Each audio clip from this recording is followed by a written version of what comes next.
సభకు నమస్కారం. సకల కళా వల్లభుడు, అన్ని అర్థాలు తెలిసిన ఒక గొప్ప వ్యక్తిని మనం సన్మానించుకుంటున్నాం. ఒకసారి గట్టిగా చప్పట్లు. ఆపు, వాడేమన్నా తోపా? ఏం పీకేడని వీడికి శాలువలు కప్పుతున్నారు? ఎవడి అసందర్భ ప్రేలాపి పాపి కురూపి ఆ మాత్రం గుర్తుపట్టలేదా? నా చేతిలో 2 సార్లు ఒక్క బార్లో పట్టి ఓడిపోయావు. మా విద్వత్తు గురించి బాగు తెలుసు, వాళ్ళు ఊరికే చేయట్లేదు సన్మానం. విద్యుత్ లేనప్పుడు పుట్టిన వాడిలో ఉన్నావు, నువ్వు విద్వత్తు గురించి మాట్లాడతావేంటారు వంకాయ్? నా కళ గురించి కలర్ గురించి ఎవరు మాట్లాడినా కోరిక అవతలు పడేస్తాను, నా సంగతి తెలీదు. అందుకే చెప్తున్నా, నీ కలర్ గురించి మే నెలలో బయటికి వెళ్ళకు. అడుగు బడుగు తెల్లదనమే ఉంటే నల్లగా అయిపోతావు. అయితే ఇప్పుడు ఏమిటంటావు? నీ కళను చూపించి కావాలంటే ఆ సెలవుని తీసుకెళ్లి చూద్దాం. ఇప్పుడే అమి తుమి తేల్చుకుంటాను నీతోటి. నాలో తప్పు ఉందని తెలిసిందంటే ఈ చేతులతో సెలవు కప్పి తల దించుకుని వెళ్ళిపోతాను. అయితే సెలవు కప్పి తల దించుకొని వెళ్ళడానికి రెడీగా ఉండు.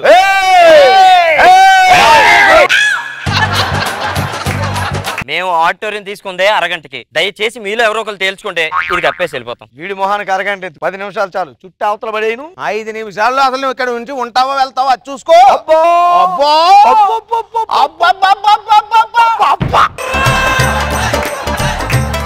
అయితే ముందుగా మీకోసం ఓ మంచి పాట విసురుతాను, దాని అర్థం ఎప్పటి చూద్దాం. నువ్వెవరా విసిరేది? నా సత్తరగా ముందుగా నేను విసిరాలు విసిరితే ఎవరక్కడ దాన్ని వెయ్యండి చెప్తాను.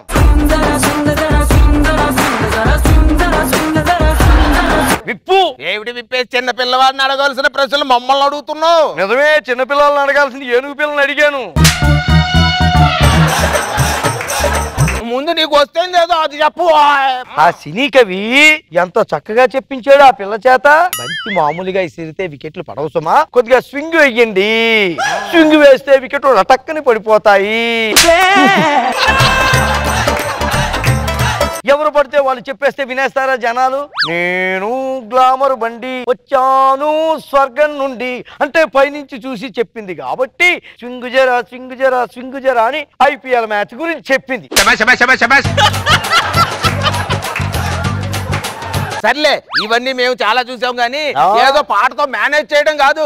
ఇప్పుడు విసిరే పాట వింటే నువ్వు అసలు విప్పలేక ఇక్కడ కక్కుని చచ్చిపోతావు. ఏమిటనుకున్నావు? ఏమిటి అలా చూస్తారు? వేయండి. బలపం పట్టి భామ బళ్ళు ఈ నేర్చుకుంటా, పంతం పట్టి ప్రేమ ఒళ్ళు ఆహా ఓహో పాడుకుంటా, అమ్మహా అంటా అమ్మడు హొయ్యరే హొయ్యరే కమ్మహా ఉండేటప్పుడు.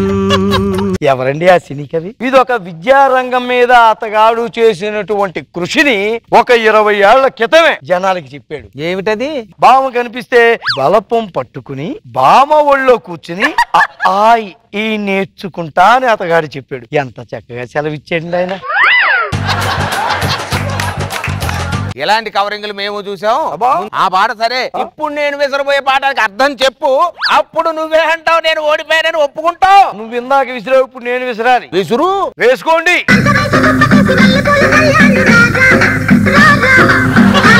ఒక మల్లెపూలు అమ్ముకునే ఒక ఆవిడ ఉంది. ఆవిడ రోజు పూలు మిగిలిపోతే ఏం చేస్తారు? ఎవరన్నా బయట పారేస్తారు. కానీ బయట పారేసేది కాక ఇంట్లో భర్త కోసం పక్క వేసి దాని మీద మల్లెపూలు చల్లి ఆ పూలని ఇలా మల్టీపర్పస్ గా వాడేటువంటి తెలివితేటలు. అంటే తినేసావు బండి ఎక్కడికో తీసుకెళ్తున్నావు నువ్వు. మల్లె పూలు అమ్ముకోవడం కాదది. మనిషి ఆరోగ్యంగా ఉండాలంటే చక్కటి నిద్ర ఉండాలంటే మంచం ఉండాలి. మంచం వేసింది ఏమో ఆ మంచంలో నలులు ఉన్నాయేమో, హింస పెట్టేస్తాయేమో ఎందుకని చెప్పేసి దుప్పటి వేసింది అనమాట. దుప్పటి వాసన వస్తుందేమో అనుకుని చెప్పి ఆ దుప్పటి మీద మల్లెపూలు జల్లింది సువాసన కోసం.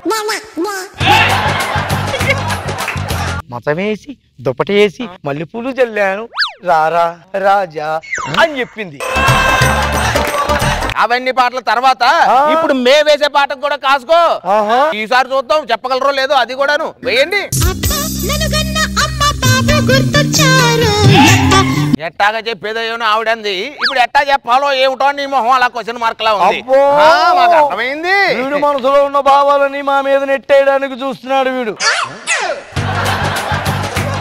అమ్మాయి తల్లిదండ్రులు ఎక్కడో విశాఖపట్నంలో ఉంటారు, అమ్మాయి ఎక్కడో ఏ కలకత్తాలోనో ఇటు బెంగళూరులోనో ఎక్కడో ఉంటుంది.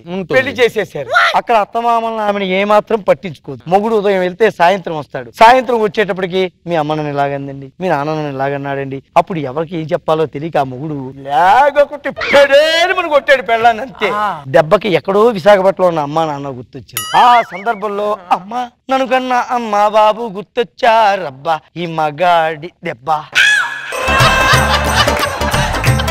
అందుకని చెప్పేసి కాస్త మానవ సంబంధాలను గుర్తు చేయడం కోసం ఆ సినీ కవి ఆ మహానుభావుడు అప్ప ఇప్పుడు వదిలేది వింటే నీ ఊపిరి ఆగి గిల్ల గిల్ల గిల్ల గిల్ల చేప పిల్లలా కొట్టుకుంటావు. ఇప్పుడే నోరు తెరవడం కాదు, చెప్పలేక తర్వాత కూడా నోరు తెరవలసి ఉంటుంది.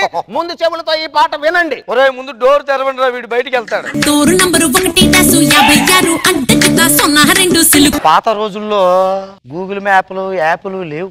ఎవరింటికన్నా వెళ్ళాలంటే అడ్రస్ అడిగితే మాది ఊరు కాదండి అంటాడు. ఇలా కాకుండా ఈ సినీ కవి ఒక అమ్మాయి చేత అత్యంత అద్భుతంగా అడ్రస్ గురించి చెప్పించాడు.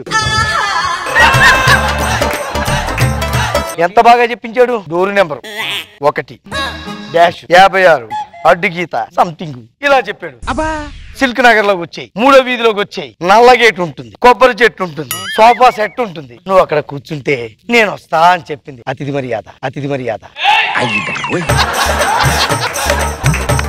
అందుకే అతిథి దేవోభవ అని చెప్పడం కోసమని ఈ పాటలో అత్యంత సున్నితంగా హృదయ పొరల్ని టచ్ చేశాడు అనమాట ఇక్కడ సినీ కవి. మీరు అవి అని ఏవో తెలియని టెక్నికల్ వర్డ్స్ వాడి మమ్మల్ని కన్ఫ్యూజ్ చేయొద్దు. నా గురించి తెలీదు.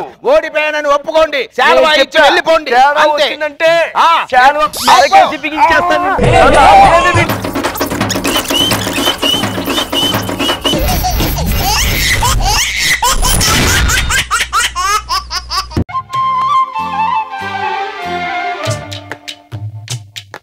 ఏవండి నేను అందంగా ఉంటానా?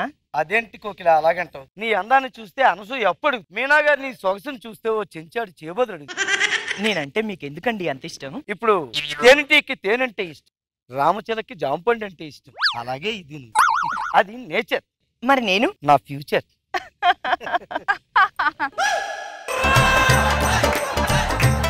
నాకు బాగా ఆకలేస్తుంది, ఏమైనా పెడతావా? ఏ దొంగ, నేను అడిగింది ముద్దు కాదు ముద్ద. హలో, అవునా?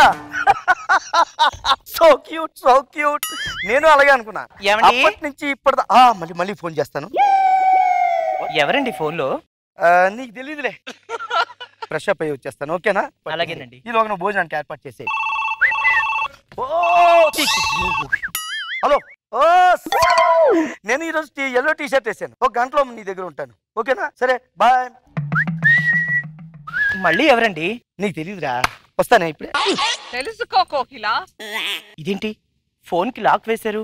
నేను అడిగితే ఎవరో తెలీదు అన్నారు. ఫోన్ కేమో ఎప్పుడు లేని కొత్తగా లాక్ వేశారు. అంటే ఈయనెక్కడో లాక్ అయినట్టున్నారు, దేనికో వీక్ అయినట్టున్నారు. కనుక్కోవాలి. డౌట్ లేదు. ఓకే డార్లింగ్, ఆఫీస్ టైం అయిపోతుంది, వెళ్ళి వస్తాను. ఏంటి ఇంత అందంగా రెడీ అయ్యారు? అదా, నీ మొగుడు అందాన్ని నువ్వు ఒక్కటివే చూస్తే ఎలా? ఈ ప్రపంచం అంతా చూడాలి, అందుకే ఎలా తయారైన. ఓ డార్లింగ్, బయలుదేరుతున్నాను, ఒక ½ గంట లో నీ దగ్గర ఉంటాను, ఓకే? నిజంగా దేనికో కనెక్ట్ అయినట్టున్నారు. హలో, డిటెక్టివ్ దుబారా గారా మాట్లాడేది? మా ఆయన మీద నాకేదో డౌట్ గా ఉందండి. ఈ క్షణం నుంచి ప్రతి పాయింట్ మీరు నోట్ చేసుకొని నాకు చెప్పాలి.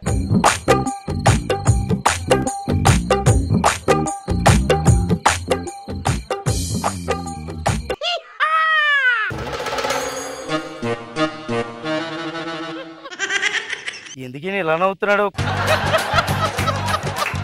కొంపతీసి ఎప్పుడైనా మా పెళ్లికి వచ్చాడా, లేకపోతే దూర బంధువా? మా ఆవిడ తరపా? పెళ్లికి వస్తే ఫోటోల్లో ఉంటాడుగా, ఎందుకు నవ్వుతున్నాడు అబ్బా? ఇలాగే నవ్వుతున్నాడే.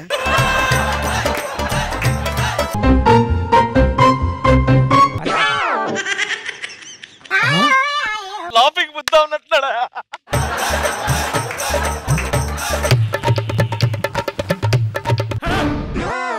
మీరు మాకెక్కడా తెలిసిన వాళ్ళే అండి? మా పెళ్లికి వచ్చారా? మా ఆవిడ తరపు వాళ్ళ మీరు? కొంచెం టెన్షన్ గా ఉంది, చెప్పండి సార్ మీరు.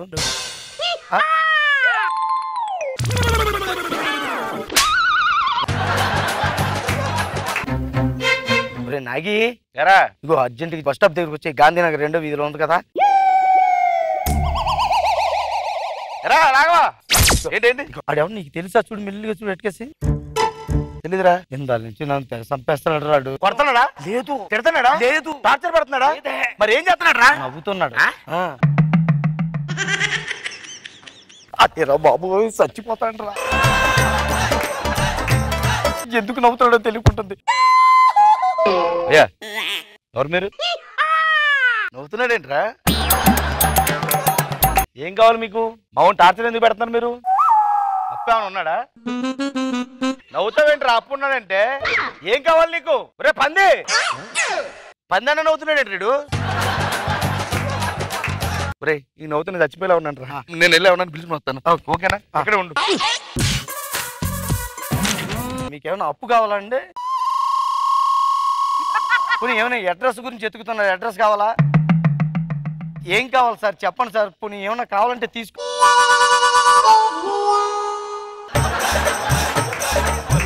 సార్ కొద్దిగా చెప్పండి సార్. జీవితంలో మొట్టమొదటిసారి నవ్వితే భయపడుతున్నాను సార్ నేను. ప్లీజ్ అర్థం చేసుకోండి సార్. ఏమండి కాఫీ తీసుకోండి. ఎందుకు నవ్వుతున్నావే? ఎందుకు నవ్వుతున్నావు? అదేంటండి? నువ్వేమన్నా పెద్ద అందగత్తులు అనుకుంటున్నావా? నవ్వకు, చంపేస్తాను. నవ్వేమంటే నవ్వడానికి అర్థం పడుతూ ఉండాలి. ఎప్పుడు పడితే అప్పుడు నవ్వకూడదు. అలాగా దా మధ్యలో. నా నవ్వు బాగుంటుందని మీరే కదా అప్పుడు అన్నాను, ఇప్పుడు బాబులేదంటే నవ్వితే పేగు తీసుకేస్తాను ఏమనుకుంటున్నావు? నవ్వేమంటే మీరెందుకు నవ్వుతున్నారమ్మా? మీరెందుకు నవ్వుతున్నారు? నవ్వకపోతే ఏమైనా కొంపలు అంటుకుపోతాయి ఇక్కడ. నవ్వకండి, అలా చెప్తున్నాను ముందే. నవ్వితే ఒక అర్థం ఉండాలి దానికి. ఎందుకు నవ్వుతున్నారో తెలీదు. ఇలాగా ఇలా ఇలా చెప్పకండి, అర్థం చేసుకోలేకపోతున్నా. ప్రతి వాడు నవ్వితే బుర్ర వేడెక్కిపోతుంది. నాకు ఎందుకు నవ్వుతున్నారో తెలియకుండా. చిచ్చి రా బాబు ఓ టీ ఇవ్వరా. వచ్చాడు బాబోయ్.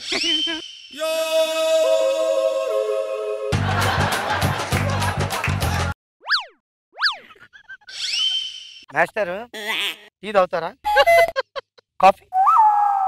పోనీ బూస్ట్ తాగుతారా? పోనీ నా బ్లడ్ తాగుతారా?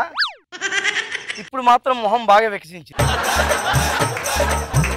నవ్వకరా రే, మర్యాదగా అడుగుతున్నాను. ఏం కావాలో చెప్పు. నాలో పీక్ స్టేజ్ ని చూడాలనుకోకు. నువ్వు చెప్పుతావా లేదా? చెప్పవా? చెప్పరా? ఎందుకు ఎందుకు ఎందుకు ఎందుకు ఎందుకు ఎందుకు నువ్వు ఎందుకు? నీకు దండం పెడతా. ఎంత చేసినా ఎందుకు మీద పడకు. ఎందుకు నవ్వుతున్నావు? చెప్పరా చెప్పరా ఎందుకు నవ్వుతున్నావు? చెప్పరా చెప్పరా చెప్పరా చెప్పరా.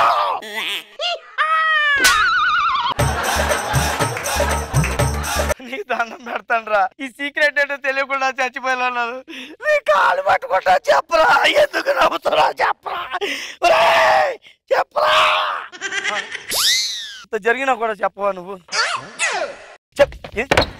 ఎందుకు నవ్వుతావు? చెప్పు చెప్పు చెప్పు.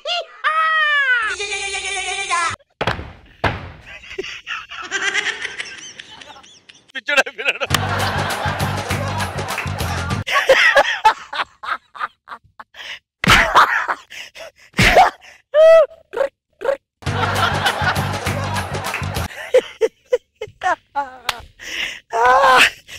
హలో ఏంటి? మా ఆయన చాలా మంచివారా? ఏ అలవాటు లేదా? థ్యాంక్ యూ అండి. ఆయన వచ్చేస్తూ ఉంటారు. నేను ఇప్పుడు నీట్ గా రెడీ అవ్వాలి. ఏమండి ఎప్పుడొచ్చారు? కాఫీ తాగుతారా? భోజనం చేస్తారా? అన్నిటికీ నవ్వుతున్నారేంటి?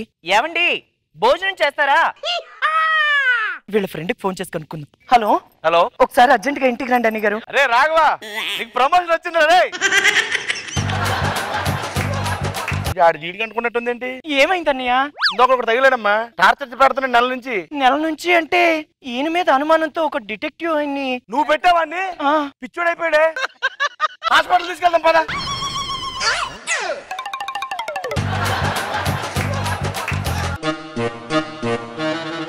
ఇప్పుడు మాట్లాడతాడా?